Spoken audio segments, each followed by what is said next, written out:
ఉత్తరాంధ్ర అభివృద్ధికి ముఖద్వారంగా ఉండబోతోన్న భోగాపురం అంతర్జాతీయ విమానాశ్రయం ప్రారంభానికి సిద్ధమవుతోంది. దాదాపు పూర్తి దశకు చేరుకున్న ఈ ప్రాజెక్టును జులై లేదా ఆగస్టులో ప్రారంభించాలని ప్రభుత్వం లక్ష్యంగా పెట్టుకుంది. ఈ ప్రతిష్టాత్మక కార్యక్రమానికి నరేంద్ర మోదీని ఆహ్వానించే యోచనలో ఉంది.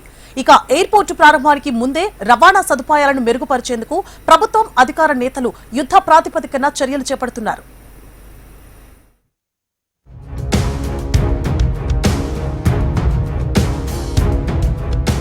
విజయనగరం జిల్లాలో నిర్మాణమవుతున్న భోగాపురం ఎయిర్పోర్టు పనులు ఇప్పటికే 99.3% పూర్తయ్యాయి. రన్వే, టెర్మినల్, ఇతర మౌలిక సదుపాయాలు తుది దశలో ఉన్నాయి. మిగిలిన పనుల్ని జూన్ నెలాఖరులోగా పూర్తి చేసి ప్రయాణికులకు అందుబాటులోకి తీసుకురావాలని అధికారులు కసరత్తు చేస్తున్నారు. ఈ ఎయిర్పోర్టు ప్రారంభం ద్వారా ఉత్తరాంధ్రలో పెట్టుబడులు పెరగటం, పరిశ్రమలు రావటం, ఉద్యోగ అవకాశాలు విస్తరించడం వంటి ప్రయోజనాలు కలగనున్నాయి.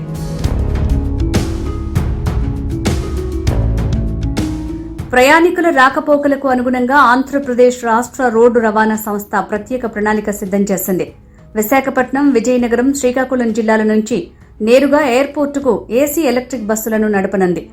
తొలి దశలో 20 నుంచి 30 బస్సులు అందుబాటులోకి రానుండగా డిమాండ్కు అనుగుణంగా మరిన్ని బస్సులు పెంచనున్నారు.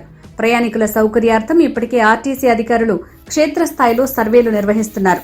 ఎయిర్పోర్టుకు చేరుకునే రహదారులను వేగంగా అభివృద్ధి చేస్తున్నారు. విశాఖపట్నం నుంచి భోగాపురం వరకు నేషనల్ హైవే 16 విస్తరణ పనులు జరుగుతున్నాయి. విజయనగరం నుంచి నేరుగా కనెక్టివిటీ కల్పించే రోడ్లు మెరుగుపరుస్తున్నారు. శ్రీకాకుళం నుంచి వచ్చే వాహనాలకు సులభ మార్గాలు సిద్ధం చేస్తున్నారు. అదనంగా అప్రోచ్ రోడ్ల నిర్మాణం, సర్వీస్ రోడ్లు, ట్రాఫిక్ రద్దీ తగ్గించే బైపాస్లు, లైటింగ్, సైన్ బోర్డులు ఇలా అన్ని రకాల సదుపాయాలు కల్పిస్తున్నారు. ఎయిర్పోర్టు ప్రారంభోత్సవానికి ప్రధాని మోడీని ఆహ్వానించేందుకు జులై 5, 8 లేదా ఆగస్టు 17, 19 తేదీలను పరిశీలిస్తున్నట్లు సమాచారం. త్వరలోనే దీనిపై స్పష్టత రానుంది. ఎయిర్పోర్టు ప్రారంభం ద్వారా ఉత్తరాంధ్ర ప్రాంతానికి కొత్త ఊపిరి లభించనుంది. పర్యాటకం, వ్యాపారం, ఐటీ రంగాలు అభివృద్ధి చెందనున్నాయి. మొత్తంగా చూసుకుంటే భోగాపురం అంతర్జాతీయ విమానాశ్రయం ప్రారంభానికి ముందే రవాణా నుంచి రోడ్ల వరకు అన్ని ఏర్పాట్లు పూర్తి చేసి ప్రజలకు మెరుగైన సౌకర్యాలు అందించేందుకు ప్రభుత్వం సిద్ధమవుతోంది. ఉత్తరాంధ్ర అభివృద్ధిలో ఇది ఒక కీలక మలుపు కానుంది.